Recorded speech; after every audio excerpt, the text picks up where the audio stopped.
एक यहूदी ने आका को देख लिया था, एक यहूदी बच्चे ने आका को देख लिया था। उसे क्या मिला? एक यहूदी गैर मुस्लिम बच्चा एक मर्तबा उसने मदीनतुल मुनव्वरा में कौनैन के वाली सल्लल्लाहु अलैहि वसल्लम के हसीन चेहरे को देख लिया, आका के हुस्न को देख लिया, चेहरा वद्दुहा को देख लिया, आका की जुल्फों का असीर हो गया, आका के प्यार को, आका के इश्क को, चेहरा वद्दुहा को, चेहरा यार को आईने दिल में यूं उतार लिया, दिल के आईने में यूं उतार लिया कि आका के इश्क में, आका की मोहब्बत में हर वक्त रोता रहता, गिरिया जारी करता, आका को याद करता। माँ बाप का इकलौता बेटा था, एक ही बेटा था, यहूदी थे माँ बाप उसके, खुद भी यहूदी था। एक मर्तबा आका के हुस्न को देख लिया, उसका सौदा हो गया, बाजार मुस्तफा में आका का दीवाना हो गया, आका का आशिक हो गया। माँ बाप को बताया नहीं, माँ बाप को इत्तला नहीं दी कि मैं हुजूर का आशिक हो गया हूँ, हुजूर से मोहब्बत करता हूँ। चुपके चुपके घर से छुपकर किसी बहाने, कभी बकरियां चराने के बहाने मदीनतुल मुनव्वरा में आका के हुस्न को तलाश किया करता, कभी मस्जिद नबी शरीफ के दरवाजे से चुपके चुपके आका का हसीन चेहरा देख लिया करता था, आका के हुस्न को देखता, आका की अजमतों के तराने अलापता। एक वक्त गुजर गया, एक मुद्दत बीत गई, आका का दीदार नहीं हुआ। तमन्नाए दीदार मुस्तफा सल्लल्लाहु अलैहि वसल्लम में बीमार हो गया, बीमार इश्क मुस्तफा हो गया। इस कदर बीमार हुआ कि बिस्तरे अलालत को अपना बिछौना बना लिया, वो बिस्तर पर आ गया। माँ बाप परेशान हैं, हैरान हैं, इसे क्या हुआ, अचानक इसे क्या हो गया। बेशुमार फिजिशियंस को बुलाया, अपने वक्त के मुआलिज हकीमों को बुलाया, अतिब्बा को बुलाया, लेकिन किसी को पता न चला इसका मर्ज क्या है, इसका मर्ज क्या है। कोई जाहिरी सिम्टम्स नजर नहीं आ रहे, जख्म नजर नहीं आ रहा, गोया जुबानी हाथ से कह रहा है ये जख्म तैबा है, ये सबको नहीं मिलता, कोशिश न करे कोई इस जख्म को सीने की। माँ बाप परेशान, रिश्तेदार परेशान, अजीज व अकारीब परेशान, इसे क्या हो गया, अचानक कैसे बीमार हो गया। बीमारी शिद्दत पकड़ गई, इस कदर बीमार हुआ, ऐसा बीमार हुआ कि वो शाम भी आ गई जो उसकी जिंदगी की आखिरी शाम थी। अब आवाज उसकी बहुत कमजोर हो चुकी थी, बहुत पस्त हो चुकी थी। चाहता था किसी तरह मदीने वाले का दीदार कर लूं, यहूदी है, अभी तक ईमान नहीं लाया, आका का दीदार करना चाहता है। बड़ी मुश्किल से आवाज बुलंद करता है मेरे वालिद मोहतरम, मेरी एक तमन्ना है, मेरी एक आरज़ू है, मेरी एक ख्वाहिश है, आप पूरी कर देंगे ना। वालिद ने कहा, है मेरे लखते जिगर, है मेरी आंखों के तारे,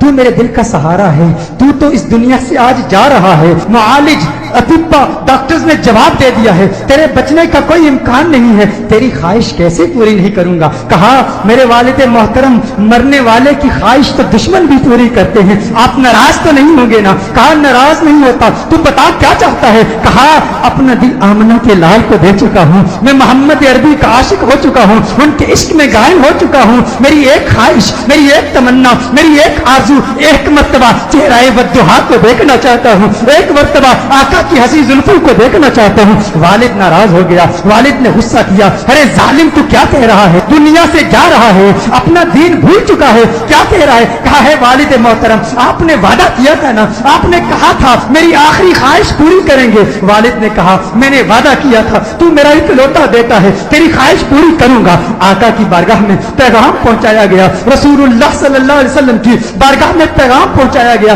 एक यहूदी है पर है आपका दीवाना, आपका आशिक है। मेरे आका रहमतुल लिल आलमीन है, वो सारी कायनात के लिए रहमत है, फकत मुसलमानों के लिए रहमत नहीं, वो हर मजहब से ताल्लुक रखने वालों के लिए रहमत है, फकत इंसानों के लिए रहमत नहीं, वो तो नबातात के लिए रहमत है, वो तो जमादात के लिए रहमत है, वो तो शजरात के लिए रहमत है, वो तो जिन्नात और मलाइका और सारी कायनात के लिए रहमत है। मेरे आका का अंदाजे दिल बराना देखिए, मेरे आका ने सहाबा से फरमाया, सहाबा उठो, एक यहूदी है पर मुझसे प्यार करता है, दुनिया से जा रहा है, आओ उसके पास चलते हैं। मेरे आका यहूदी बच्चे के घर में चले जाते हैं। वो यहूदी बच्चा आका का इंतजार करते करते अब उसकी आंखें बंद हो चुकी थी। वालिद उसके करीब खड़ा था। वालिद ने कहा, हे मेरे लखते जिगर, हे मेरे बेटे, आंखें खोल, आंखें खोल, आंखें खोल, देख तेरा प्यार आ गया है, देख तेरा महबूब आ गया है। अरे जिसके दीदार में तू रातों को रोता रहता था, आज देख तेरा महबूब आ गया है। उसकी जाती हुई रूह گویا اپنے محبوب کا نام سن کے لوٹ آئی، آنکھیں کھولتا ہے، آقا کا چہرہ دیکھتا ہے، آقا سے عرض کرتا ہے، کہتا ہے یا رسول اللہ صلی اللہ علیہ وسلم، آقا آپ کا حسین چہرہ دیکھنے کا خواہش مند تھا، آج دیدار ہو گیا، ایک تمنا، ایک آرزو، یا رسول اللہ میرے پاس کوئی نمازیں نہیں ہے، میرے پاس کوئی روزے نہیں ہے، کوئی عبادت نہیں کی، متقی نہیں ہوں، قرآن کا قاری نہیں ہوں، کچھ بھی نہیں ہے، فقط آپ کا پیار ہے، یا رسول اللہ کیا میری نجات کا امکان بھی ہے، کیا میری نجات بھی ہو سکتی ہے، یا رسول اللہ کیا مجھے بھی مغفرت کا پروانہ مل سکتا ہے؟ آقا نے ارشاد فرمایا ہاں کلمہ توحید پڑھ، میں تیری نجات کی ضمانت دیتا ہوں۔ وہ آقا کے قدموں میں گر جاتا ہے، آقا کے قدموں میں گر کے کہتا ہے منزل قبر سے لے کر دخول جنت تک آپ کی ضمانت پر کلمہ پڑھتا ہوں، کلمہ توحید پڑھتا ہے، جان اللہ کے سپرد کر دیتا ہے۔ والد نے کہا اب اس کی میت مسلمانوں کی امانت ہے، اہل اسلام کی امانت ہے، اب اس کی تجہیز و تکفین کی ذمہ داری آپ کی ہے۔ جب جنازہ تیار کیا جاتا ہے اس عاشق کا، جب جنازہ تیار کیا جاتا ہے اس دیوانے کا، اس عاشق کا جنازہ مدینہ المنورہ کی گلیوں میں گھمایا جاتا ہے، ہر طرف اسی عاشق کا چرچا ہے، ہر طرف اسی عاشق کے تذکرے ہیں۔ مدینہ المنورہ کے مضافات سے لوگ جمع ہوتے ہیں اس عاشق کا دیدار کرنے کے لیے۔ ارے سنا ہے کوئی یہودی تھا، کوئی یہودی تھا، حسن مصطفیٰ نے اسے صحابی بنا دیا ہے، اس نے آقا کا دیدار کیا۔ غور کیجئے گا، نماز نہیں پڑھی، عبادت نہیں کی، روزہ نہیں رکھا، جہاد نہیں کیا، میرے غوث کے مجاہدات کو یاد کر لیجئے، میرے بابا کی محنتوں کو یاد کر لیجئے، خواجہ غریب نواز کی جہد کو یاد کر لیجئے، خواجہ باقی باللہ کی محنتوں کو یاد کر لیجئے، امام اعظم ابو حنیفہ کی فقاہت کو یاد کیجئے، امام احمد بن حنبل کی جد و جہد کو یاد کیجئے، امام شافعی کی فقاہت کو یاد کیجئے، اماموں کی فقاہت، ہمت، جد و جہد، مجاہدوں، ریاستوں کو یاد کیجئے۔ وہ سب اس یہودی کا مقابلہ نہیں کر سکتے جو پہلے یہودی تھا اب صحابی ہو گیا ہے، ایمان کی حالت میں آقا کا دیدار کیا۔ یہ غوث اعظم سے بھی بڑا ہے، یہ خواجہ غریب نواز سے بھی بڑا ہے، سب دیکھنے کے لیے آئے ہیں، دیدار کریں اس صحابی کا جس نے فقط ایک مرتبہ آقا کو دیکھا اور ایسے بلند بالا اور فو اعلیٰ مقام پر فائز ہو گیا۔ اچانک اس کے چہرے پر سے کفن اٹھایا جاتا ہے، صحابہ یہ منظر دیکھ کر حیران ہو جاتے ہیں کہ اس کے چہرے سے نور کی کرن نکلتی ہے، آسمان کی طرف پھیل جاتی ہے، سارے حیران ہیں۔ وہ صحابی جو پہلے یہودی تھا آقا کا دیدار کیا، ایمان لایا، اس کی میت مسکرا رہی ہے، اس کے چہرے پر لبوں پر تبسم نظر آ، سب حیران ہیں۔ ایک عجیب و غریب منظر صحابہ نے دیکھا، صحابہ دیکھ رہے ہیں کہ آقا پاؤں کے پنجوں کے بل چل رہے ہیں، پنجوں کے بل چل رہے ہیں، آقا یوں چل رہے ہیں۔ صحابہ عرض کرتے ہیں یا رسول اللہ صلی اللہ علیہ وسلم اس کی کیا حکمت ہے؟ آقا نے ارشاد فرمایا عالم بالا کے فرشتے میرے اس عاشق کو دیکھنے کے لیے اس تعداد میں آئے ہیں، اس کثرت سے آئے ہیں، زمین پر پاؤں رکھنے کی جگہ نہیں ہے، پنجوں کے بل چل رہا ہوں۔ میرے آقا صلی اللہ علیہ وسلم اس عاشق کو جنت البقیع میں لے جاتے ہیں، خود اپنے ہاتھوں سے اسے دفناتے ہیں۔ صحابہ منظر دیکھتے ہیں، حیران ہیں، آقا بہت دیر لگا دیتے ہیں۔